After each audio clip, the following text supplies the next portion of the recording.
our condolences on behalf of Jill and I to Her Majesty Queen Elizabeth II, the entire royal family, and the people of the United Kingdom. Today would have been Prince Philip's 100th birthday. And I know there are a lot of people feeling his absence today. In addition, I'd like to point out that the greet from the British government has been exemplary. We've had a good first full day here in the UK. Prime Minister Johnson and I had a very productive meeting. We discharged and discussed a broad range of issues on which the United Kingdom and the United States are working in very close cooperation. We affirmed the special relationship, as is not said lightly, the special relationship between our people, and we renewed our commitment to defending the enduring democratic values that both our nations share, that are the strong foundation of our partnership. 80 years ago, Prime Minister Winston Churchill and President Franklin Roosevelt signed an agreement known as the Atlantic Charter. It was a statement of first principles, a promise that the United Kingdom and the United States would meet the challenges of their age and they would meet it together. Today, we build on that commitment with a revitalized Atlantic Charter, updated to reaffirm that promise while speaking directly to the key challenges of this century: cybersecurity, emerging technologies, global health, and climate change. We discussed our common goals for driving ambitious global action to address the climate crisis. And the Climate Leaders Summit that I hosted in April was in part about helping drive forward the momentum toward the critical COP26 that the UK will host in Glasgow later this year. We talked about the shared sacrifices our service members have made, bravely serving side by side in Afghanistan for close to 20 years. The UK was with us from the start, as they always are, equally committed to rooting out the terrorist threat. And now we're coordinating our withdrawal together. And of course, we talked about how our two nations can together lead the global fight against COVID-19. That's been a major focus of the G7 under British leadership, particularly in focusing and coordinating our resources to help vaccinate the world. And tonight, I'm making an historic announcement regarding America's leadership in the fight against COVID-19. America knows firsthand the tragedies of this pandemic. We've had more people die in the United States than anywhere in the world. Nearly 600,000 of our fellow Americans, moms, dads, sons, daughters, brothers, sisters, grandparents, more deaths from COVID-19 in the United States than from World War I, World War II, the Vietnam War, and 9/11 combined.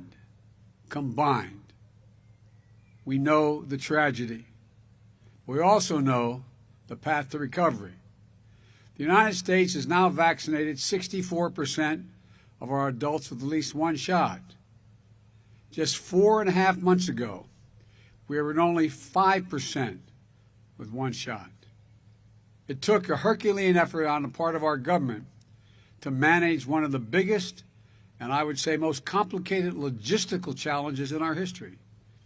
It took the ingenuity of scientists, building on decades of research to develop a vaccine. It took the full capacity of American companies manufacturing and delivering the vaccines around the clock. And as a result, we have the lowest number of daily deaths since the first day of this pandemic. Our economy is rebounding. Our vaccination program has already saved tens of thousands of lives, with that count growing each day, and has allowed millions of Americans get back to living their lives. And from the beginning of my presidency, we've been clear-eyed that we need to attack this virus globally as well. This is about our responsibility, our humanitarian obligation to save as many lives as we can, and our responsibility to our values.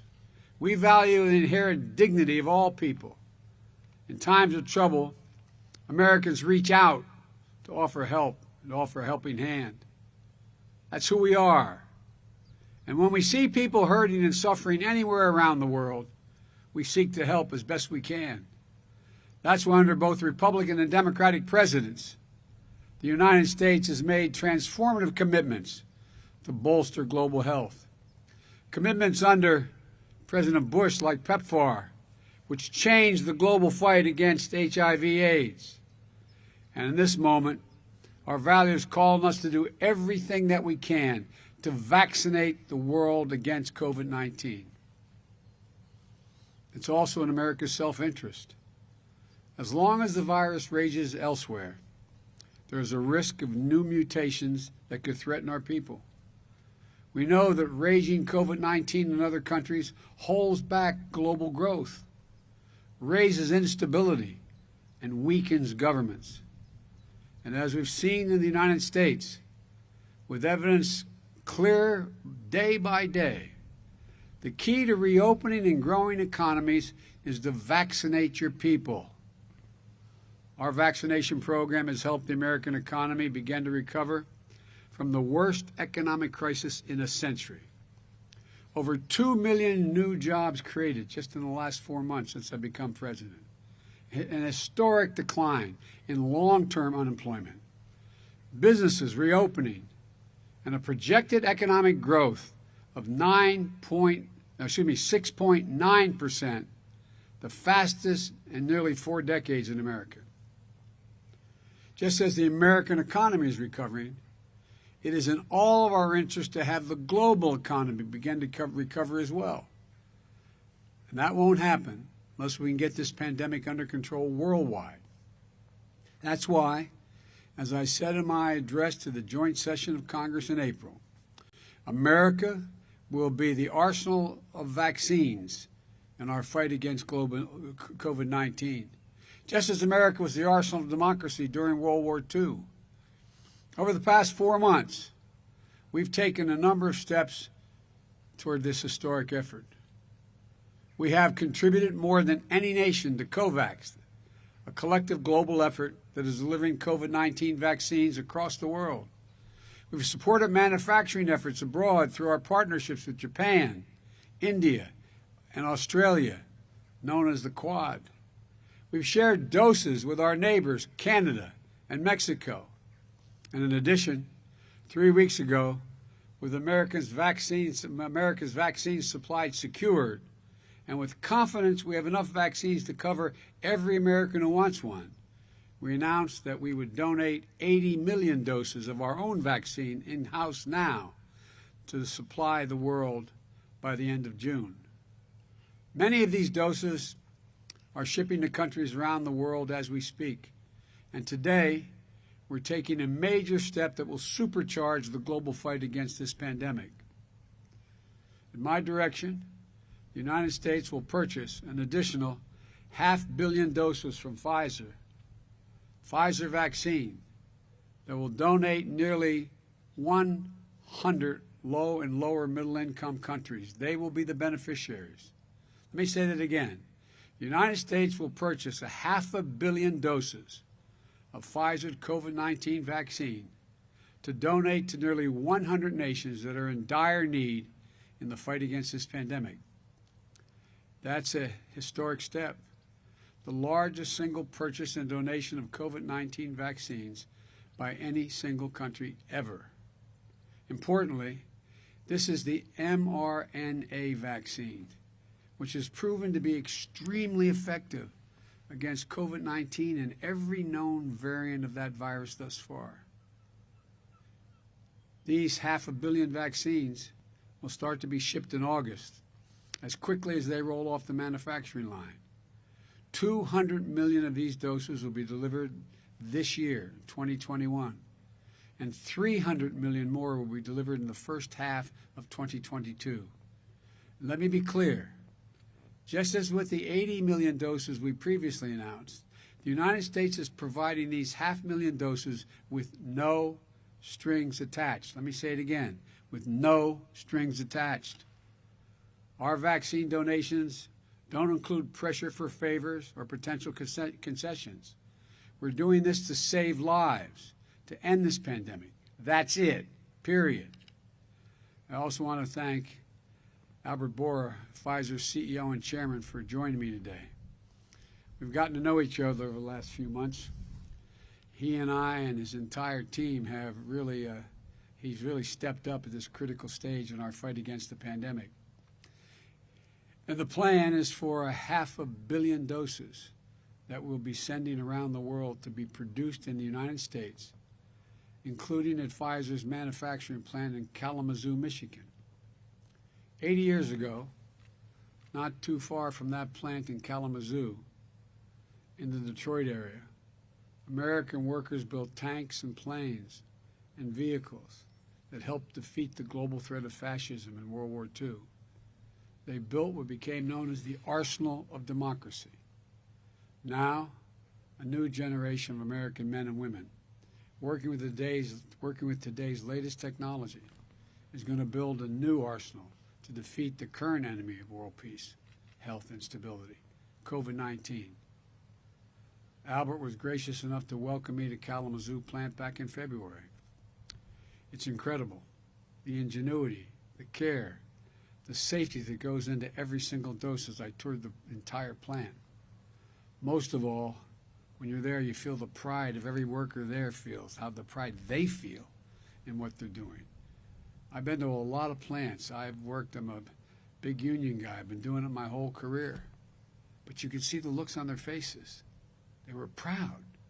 I mean it sincerely, they were proud of what they were doing. They knew what they were doing. American workers will now produce vaccines to save lives of people in Africa, Asia, Latin America, and the Caribbean. People they will never meet and have never met. Places they've never visited and probably won't have an opportunity to. But lives saved all the same, thanks to American leadership, American workers, hard work, and values. Let me close with this. This is a monumental commitment by the American people.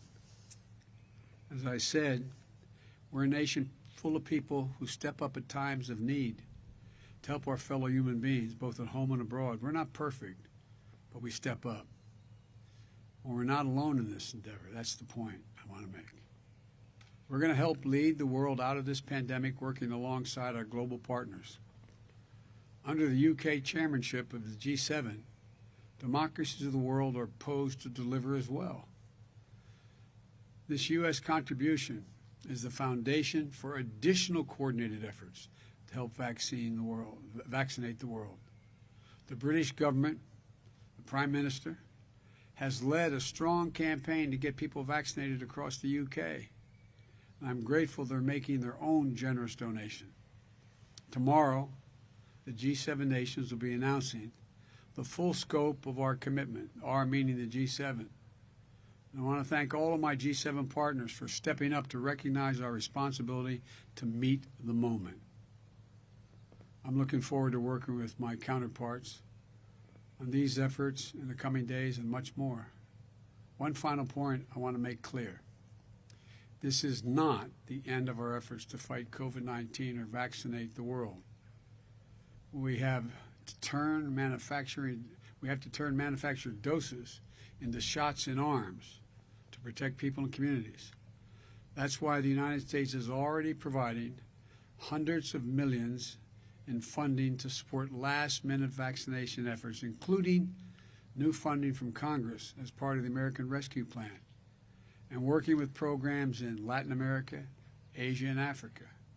We're going to keep manufacturing doses, donating doses, getting jabs, as they say here in the UK, in arms, until the world has beaten this virus. I want to thank you all. Now I'd like to turn it over to my friend, the CEO and chairman of Pfizer, Albert Bourla. Albert, it's all yours. And again, personally, thank you for stepping up. Thank you, Mr. President. Thank you very much. Thank you, Mr. President, and it is, of course, a great honor to be with you today for this historic announcement. As the G7 countries come together for this critical summit, the eyes of the world are on the leaders of these powerful nations to help solve the ongoing COVID-19 crisis. while great progress has been made in many developed nations, the world is now asking the G7 leaders to shoulder the responsibility to help vaccinate people in all countries. Mr. President, I know from our conversations that we agree that every man, woman, and child on the planet, regardless of financial condition, race, religion, or geography, deserve access to life-saving COVID-19 vaccines. And once again, the United States has answered the call. And we are grateful to you and your administration for your leadership in this front. Today, we are providing 500 million doses of the Pfizer-BioNTech vaccine to the world's poorest nations. This will significantly enhance our ability to meet our goal of providing 2 billion doses of the vaccine to low and middle-income countries over the next 18 months. Thanks to the ingenuity of so many scientists and the dedication of so many manufacturing workers, today we can see clearly the light at the end of the tunnel. But we still have work to do.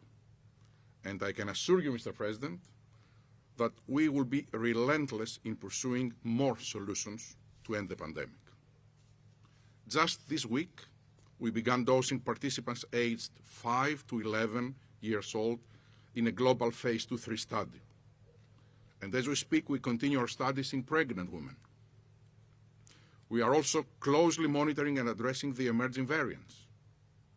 We are testing our vaccine's response to newly arising variants, and we are coordinating with public health authorities around the world on surveillance efforts. So far, data show that none of the existing variant strains has escaped the protection provided by our vaccine. I repeat, none, not one. Still, we have built a process to develop within 100 days a new vaccine if needed, God forbid. Our scientists are also pursuing an oral treatment against COVID-19. Initial indications are promising, and if things go well, we could apply for approval before the end of this year. But I wanted to finish by coming back to the importance of your announcement today, Mr. President. In a pandemic, everyone is only as protected as their neighbors. Their neighbors down the street, as well as their global neighbors around the world. Today's announcement with the U.S. government gets us closer to our goal and significantly enhances our ability to save even more lives across the globe. Mr. President, I want to thank you for your leadership, vision, and partnership. We look forward to continue to work with your administration to ensure that science wins the battle against COVID-19. Thank you. Thank you. Mr. President, do you believe, Mr. President, do you believe your meeting with Putin can change his behavior in a way sanctions have not yet? Mr. President,